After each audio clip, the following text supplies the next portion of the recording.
আৰু কয় কি নবীজিক ভাল পায়, আব্বা আম্মাৰ কথা শুনে। আৰু মা বাবাৰ ভিতৰত আম্মা আৰু মোৰ মায়ে ভনীসকলৰ যিটো নেকি স্বভাৱ এতিয়া বৰ্তমান ফেশ্বন বনি গৈছে, এইটো চাইডে দানাত কাটা, এইটো চাইডে দানাত কাটা, পিছপিনে এটা লাভৰ পাত।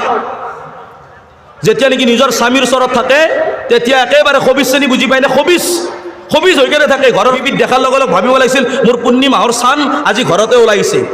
কিন্তু বিবি কেতিয়া মেহচুচ কৰে জানে, যেতিয়া নেকি বিয়া খাব যায়, যেতিয়া নেকি পাৰ্টিত যায়, বজাৰত যায়, তেতিয়া গিৰিয়েকৰ লগত যায়, একেবাৰে মুখখন ব্লেক এণ্ড হোৱাইট কৰি কেনে মুখৰ ওঠত একেবাৰে লিপষ্টিক দি কেনে কি চাব একেবাৰে ডুপ্লিকেট। আৰে বান্দৰী কি সুন্দৰী দেখা যায় যেতিয়া নেকি মেকআপ কৰা যায়। আল্লাহ তাআলাই যিটো নুৰানিয়ত দিছে সেইটো নুৰানিয়ত বচাই ৰাখক ইনশাআল্লাহ। তাতে আল্লাহ দুনিয়াটো কামিয়াবি কৰিব, মৰম কৰিব, আখিৰাতত মৰম কৰিব, কামিয়াবি কৰিব।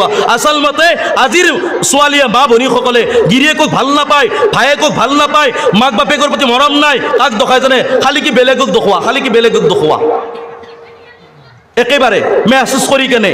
আৰু এনেকুৱা নৌজৱানো আছে বাইকৰ পিছত 220 150 পালচাৰৰ পিছত বহাই কেনে বিবিক একদম খাবতি ধৰি কেনে, ঘৰত তাৰমানে থাকোঁতে ধৰা নাছিল খাবতি, কাৰণ বাইকৰ পিছতহে টাইম পায়, জাগা পায়, বেলেগৰ জাগা পায়, কি ধুনীয়াকৈ পেটটোত ধৰি কেনে একেবাৰে লগত লৈ যায়, ঘনীয়েকক পিছপিনে বহাই কেনে। এইবিলাক কথা নেকি ইছলামে এই শিকাইছে? এই শিকাইছে? এই ইছলামৰ কানুন নেকি? এই নেকি ইছলাম মানুহৰ, মুছলমান মানুহৰ চৰিত্ৰ? নহয় মোৰ ভাই, আমি কি শিকিব লাগিব? নবীজিৰ আখলাক, নবীজিৰ কথা, নবীজিৰ কোৱা যেনেকুৱাকৈ কৈছে তেনেকুৱাকৈ থাকিব লাগিব। আৰু যদি আমি থাকোঁ ইয়াতো কামিয়াবি হ'ম, আখিৰাততো আল্লাহ তাআলা আমাক কি কৰিব? কামিয়াবি কৰিব।